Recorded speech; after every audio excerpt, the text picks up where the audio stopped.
Hello friends, breakfast సెక్షన్లో రవ్వ దోశ వచ్చిందనుకోండి, మీకు 50 మార్క్స్ బ్రేక్ఫాస్ట్ సెక్షన్లో వచ్చేసినట్టే. ఇవాళ రవ్వ దోశ వేసుకోవడం ఎలాగో చూద్దాం. బియ్యం పిండి, బొంబాయి రవ్వ ఒకటి తీసుకొని గోధుమ పిండి 1/2 కప్పు తీసుకోవాలన్నమాట. ఏ కప్పుతో అయితే తీసుకున్నారో అదే కప్పుతో 4 కప్పులు నీళ్లు పోసుకోవాలి. అందులో అల్లం చిన్న ముక్కలు, పచ్చిమిర్చి చిన్న ముక్కలు, చిన్న కొబ్బరి ముక్కలు, ఉల్లిపాయలు చిన్నగా సన్నగా పొడుగ్గా కట్ చేసి, చిన్న జీడిపప్పు ముక్కలు కూడా చిన్న వేసి, స్ప్రింగ్ ఆనియన్స్ ఉంటే అవి కూడా వేసుకోండి, జీలకర్ర వేయండి, సాల్ట్ వేయండి. ఈ నీళ్లు కూడా వేసిన తర్వాత బాగా కలిపి ఒక పావు గంట సేపు మాత్రం పక్కన పెట్టుకోవాలి. అంతకంటే ఎక్కువ నానితే కూడా బాగుండదు, ఎందుకంటే బొంబాయి రవ్వ ఉంటుంది, మెత్తగా వచ్చేస్తాయి ఈ దోశలు. నానిన పిండి అస్సలే పనికిరాదు.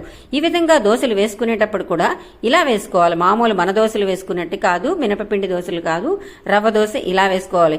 రవ్వ దోశలో చాలా స్టెప్స్ ఉంటాయండి, జాగ్రత్తగా చూసి వేసుకొని ఎంజాయ్ చేసి చక్కగా కొబ్బరి చట్నీతో ఎంజాయ్ చేయండి.